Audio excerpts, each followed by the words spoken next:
Soya white സാലന അതാണ് കേട്ടോ നമ്മുടെ ഇന്നത്തെ റെസിപ്പി. എൻ്റെ പൊന്ന് ഒരു രക്ഷയില്ലാത്ത കിടിലൻ ടേസ്റ്റിയാണ്. അപ്പോൾ നമുക്കിത് ചപ്പാത്തി, പൊറോട്ട, പൂരി, ഇടിയപ്പത്തിൻ്റെ കൂടെ കഴിക്കാൻ പറ്റിയ ഒരു അടിപൊളി കോമ്പിനേഷൻ ആയിട്ടുള്ള റെസിപ്പിയാണ്.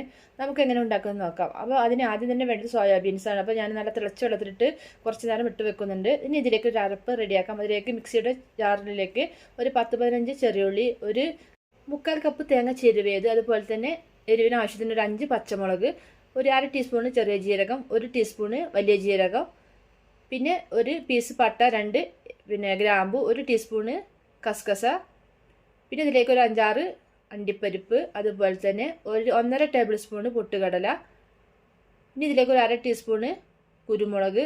ഇതൊക്കെ ചേർത്തിട്ട് നമുക്ക് നല്ല ഫൈനായിട്ടൊന്ന് അരച്ചെടുത്തിട്ടുണ്ട്. ഇനി നമുക്ക് നമ്മുടെ സാലഡ് തയ്യാറാക്കാം. അതിന് വേണ്ടി ഒരു കുക്കർ അടുപ്പത്ത് വെച്ചിട്ടുണ്ട്. അതിലേക്ക് ഒരു 2 ടീസ്പൂൺ വെളിച്ചെണ്ണ വെച്ച് കൊടുത്തിട്ടുണ്ട്. അതിലേക്ക് സ്പൈസസ് ഇട്ട് കൊടുക്കാം. അതുപോലെ തന്നെ ഒരു സവാള ചെറുതായിട്ട് അരിഞ്ഞതും കൂടി ഇട്ട് നന്നായിട്ട് തന്നെ ഒന്ന് വഴറ്റിയെടുക്കാം. ഇനി ഇതിലേക്ക് ഇഞ്ചി വെളുത്തുള്ളി പേസ്റ്റ് 1 ടീസ്പൂൺ കൂടി ചേർത്ത് കൊടുക്കാം. എന്നിട്ട് വീണ്ടും ഒന്ന് വഴറ്റിയതിന് ശേഷം നമ്മൾ നേരത്തെ റെഡിയാക്കി വെച്ചിട്ടുള്ള അരപ്പുണ്ടല്ലോ, അരപ്പ് ചേർത്ത് കൊടുക്കണം. ഇനി ഇതിലേക്ക് കുറച്ച് പുതിനയും കൂടി ഞാൻ ചേർത്ത് കൊടുക്കുന്നുണ്ട്. പുതിന ഒരുപാടൊന്നും വേണ്ട കേട്ടോ, കുറച്ച് മതി. ഇനി ഞാനിതിലേക്ക് നമ്മൾ നേരത്തെ ചുടുവെള്ളത്തിലിട്ട് വെച്ച സോയാബീൻസും കൂടി അതിൻ്റെ വെള്ളമൊക്കെ പിഴിഞ്ഞെടുത്തിട്ട് ഇതിലേക്ക് ഇട്ട് കൊടുത്തിട്ടുണ്ട്. എന്നിട്ട് വീണ്ടും 1 മിനിറ്റോളം ഒന്ന് മിക്സ് ചെയ്തെടുക്കുക. അതിലേക്ക് നമ്മൾ നേരത്തെ റെഡിയാക്കി വെച്ചിട്ടുള്ള അരപ്പും കൂടി ചേർത്തിട്ട് നന്നായിട്ട് തന്നെ ഇളക്കി കൊടുക്കാം.